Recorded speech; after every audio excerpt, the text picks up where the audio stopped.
بسم اللہ الرحمن الرحیم۔ شروع اللہ کا نام لے کر جو بڑا مہربان نہایت رحم والا ہے۔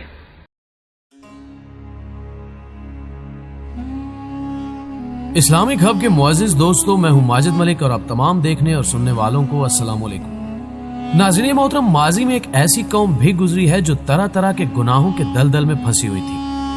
ان کا سب سے بڑا اور کبھی جرم مردوں سے ہم جنس پرستی تھی، جو انہی کی ایجاد تھا۔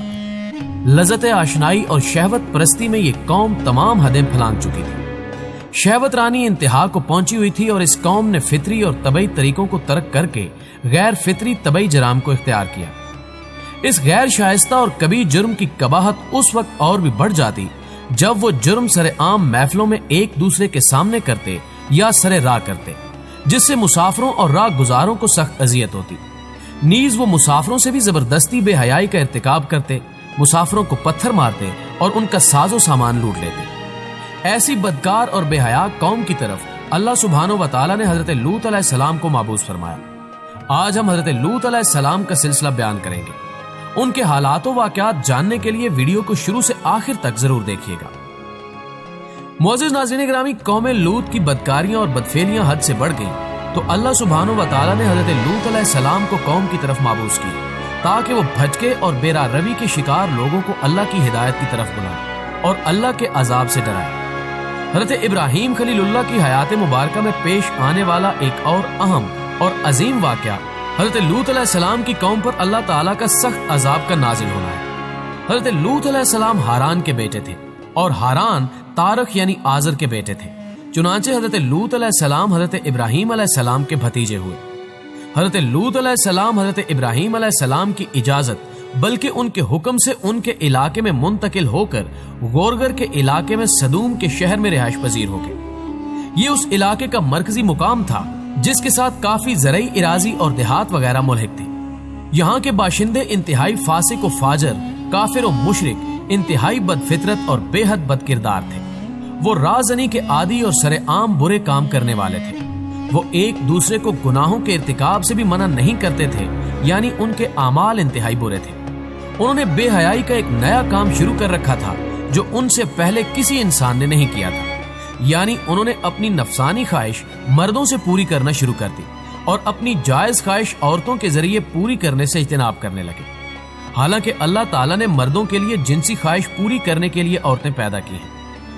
ناظرین گرامی، حضرت لوط علیہ السلام نے انہیں اللہ وحدہ لا شریک کی عبادت کی دعوت دی اور انہیں حرام کاموں سے اور فحاشی کے کبھی فعل سے منع فرمایا، لیکن ان کی گمراہی اور سرکشی میں اضافہ ہو گیا۔ وہ کفر اور گناہوں میں بدستور ملوث رہے۔ تب اللہ تعالیٰ نے ان پر وہ عذاب نازل فرمایا جو ان کے وہم و گمان میں بھی نہیں آ سکتا تھا۔ اللہ تعالیٰ نے انہیں دنیا والوں کے لیے عبرت بنا دیا جس سے دنیا بھر کے اہل خرد کو نصیحت ہو۔ اسی وجہ سے اللہ تعالیٰ نے قرآن مجید میں متعدد مقامات پر ان کا واقعہ بیان کیا ہے۔ سورہ الاعراف آیت نمبر 80 تا 84 میں ارشاد ربانی ہے، اور اسی طرح جب ہم نے لوط کو پیغمبر بنا کر بھیجا، اس وجہ سے انہوں نے اپنی قوم سے کہا، تم ایسی بے حیائی کے کام کیوں کرتے ہو کہ تم سے پہلے اہل عالم میں کسی نے اس طرح کا کام نہیں کیا، یعنی خواہش نفسانی پوری کرنے کے لیے عورتوں کو چھوڑ کر مردوں کے ساتھ شہوت رانی کرتے ہو۔ حقیقت یہ ہے کہ تم لوگ حد سے نکل جانے والے ہو۔ اور ان کی قوم سے اس کے سوا کوئی جواب نہ بن پڑا کہ وہ بولے، ان لوگوں کو اور ان کے گھر والوں کو اپنے گاؤں سے نکال دو کہ یہ لوگ پاک بننا چاہتے ہیں، اور ہم نے ان پر پتھروں کا می برسایا، سو دیکھ لو گناہگاروں کا انجام کیسا ہوا۔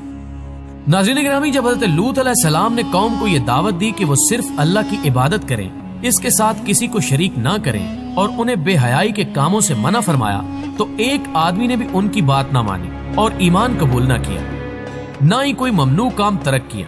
وہ بدستور اسی حال پر قائم رہے اور رسول کو اپنی بستی سے نکال دینے کا ارادہ کر لیا۔ وہ اتنے بے عقل تھے کہ انہوں نے پیغمبری باتوں کا صرف یہی جواب دیا کہ لوط کے گھر والوں کو اپنے شہر سے نکال دو، یہ لوگ پاک رہنا چاہتے ہیں۔ جو حضرت لوط علیہ السلام کی خوبی حقیقت میں قابل تعریف تھی، ان لوگوں نے اسی کو ایسے عیب کے طور پر ذکر کیا جس کی وجہ سے انہیں بستی سے نکال دینا ضروری سمجھا۔ اس سے ان کی پرلے درجے کی ہٹ درمی کا اندازہ لگایا جا سکتا ہے۔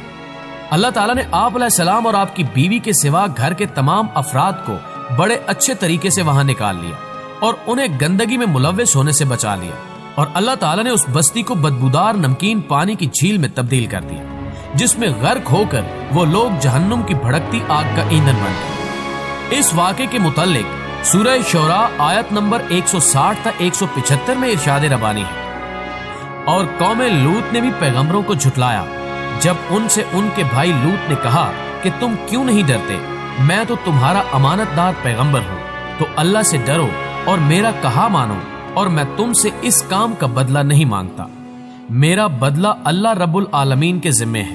کیا تم اہل عالم میں سے لڑکوں پر مائل ہوتے ہو اور تمہارے پروردگار نے تمہارے لیے جو بیویاں پیدا کی ہیں ان کو چھوڑ دیتے ہو؟ حقیقت یہ ہے کہ تم حد سے نکل جانے والے ہو۔ وہ کہنے لگے کہ لوط تم باز نہ آؤ گے تو شہر بدر کر دیے جاؤ گے۔ لوط نے کہا میں تمہارے کام کا سخت دشمن ہوں، اے میرے پروردگار مجھے اور میرے گھر والوں کو ان کے کاموں کے وبال سے نجات دے۔ سو ہم نے ان کو اور ان کے سب گھر والوں کو نجات دی، مگر ایک بڑھیا پیچھے رہ گئی۔ پھر ہم نے دوسروں کو ہلاک کر دیا اور ان پر می برسایا۔ سو جو می ان لوگوں پر برسا جو ڈرائے گئے تھے بہت برا تھا۔ بے شک اس میں نشانی ہے اور ان میں سے اکثر ایمان لانے والے نہیں تھے، اور تمہارا پروردگار تو غالب اور مہربان ہے۔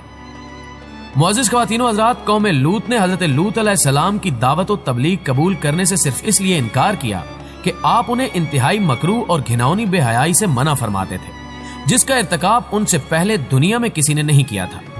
اس لیے اللہ تعالیٰ نے بھی انہیں وہ سزا دی کہ وہ ہمیشہ کے لیے ایک عبرت کا مرکب بن کر رہ گئے۔ اس کے علاوہ وہ راستوں میں ڈاکے ڈالتے، مسافروں کو لوٹتے، دوستوں سے خیانت کرتے، عام اجتماع کے مقامات پر طرح طرح کی فحش باتیں اور فحش حرکات کرتے، بلکہ بعض اوقات مجلس میں بھی بدفعلی کا ارتکاب کرتے اور بالکل شرم و حیا نہ کرتے۔ ان پر نہ کسی نصیحت کا اثر ہوتا، نہ کسی سمجھانے سے باز آتے تھے۔ انہیں نہ موجودہ گناہوں سے شرم آتی تھی، نہ سابقہ گناہوں پر ندامت ہوتی تھی، اور نہ ہی مستقبل میں اصلاح کی کوئی نیت رکھتے تھے۔ الغرض قوم لوط بدکاری، بدفعلی اور بدکاریوں کا منبع تھی۔ اسی وجہ سے اللہ تعالیٰ نے انہیں سخت سزا دی۔ وہ بدکاریوں اور بے شرمیوں میں اس حد تک ڈوبے ہوئے تھے کہ انہیں سچ اور حق دکھائی نہیں دیتا تھا، یہاں تک کہ انہوں نے اپنے نبی حضرت لوط علیہ السلام کو بھی کہہ دیا کہ اگر تم سچے ہو تو ہم پر اللہ کا عذاب لے آؤ۔ حضرت لوط علیہ السلام ان کو جس عذاب سے ڈراتے تھے انہوں نے خود ہی اس کا مطالبہ کر ڈالا۔ جب حضرت لوط علیہ السلام نے دیکھا کہ قوم کی سرکشی میں روز بروز اضافہ ہوتا چلا جا رہا ہے تو ان کے خلاف بد دعا فرمائی اور اللہ تعالیٰ سے التجا کی کہ فسادیوں کے خلاف اللہ تعالیٰ آپ کی مدد فرمائے۔ اسلامک ہب کے معزز دوستو، اللہ تعالیٰ نے آپ کی دعا قبول فرمائی اور آپ کی ناراضگی کی وجہ سے قوم پر اللہ کا عذاب نازل ہوا۔ اللہ رب العزت نے ان بدکار لوگوں کو سزا دینے کے لیے اپنے فرشتے بھیج دیے جو حضرت ابراہیم علیہ السلام کے پاس سے ہو کر گئے، اور حضرت ابراہیم علیہ السلام کو علم والے بچے کی خوشخبری اور لوط علیہ السلام کی قوم پر عذاب کے نزول کی خبر دیتے گئے، جیسا کہ سورہ زیارات کی آیت نمبر 31 تا 34 میں ارشاد ربانی ہے۔ اس ابراہیم نے کہا، فرشتوں تمہارا مدعا اور مقصد کیا ہے؟ انہوں نے کہا کہ ہم گناہگار لوگوں کی طرف بھیجے گئے ہیں تاکہ ان پر کنکر برسائیں جن پر حد سے تجاوز کرنے والوں کے لیے تمہارے پروردگار کے ہاتھ سے نشان کر دیے گئے ہیں۔ تو وہاں جتنے مومن تھے ان کو ہم نے نکال لیا، اور اس میں ایک گھر کے سوا مسلمانوں کا کوئی گھر نہ پایا، اور جو لوگ دردناک عذاب سے ڈرتے ہیں ان کے لیے وہاں بڑی نشانی چھوڑ دی۔ معزز دوستو، اللہ سبحانہ و تعالیٰ نے اس بد کردار قوم پر اپنا عذاب بھیجنے کا فیصلہ فرمایا تو 3 مقرب فرشتوں جبرائیل علیہ السلام، میکائیل علیہ السلام اور اسرافیل علیہ السلام کو اس بدکار قوم کی طرف بھیجا تاکہ اس بدکار قوم کو قیامت تک کے لیے عبرت کا نشان بنا دیا جائے۔ اب فرشتے اس بدکار قوم کی سرزمین پر خوبصورت جوان لڑکوں کی صورت میں اترے۔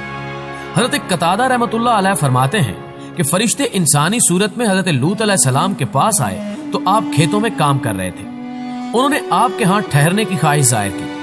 آپ کو ان کی درخواست رد کرنے سے شرم آئی، اس لیے آپ ان کے آگے آگے گھر کی طرف چل پڑے۔ آپ علیہ السلام ان سے اشاروں کنائیوں میں ایسی باتیں کرنے لگے جن کو سن کر وہ اس بستی سے چلے جائیں اور کسی دوسری بستی میں جا ٹھہرے۔ آپ نے ان سے کہا،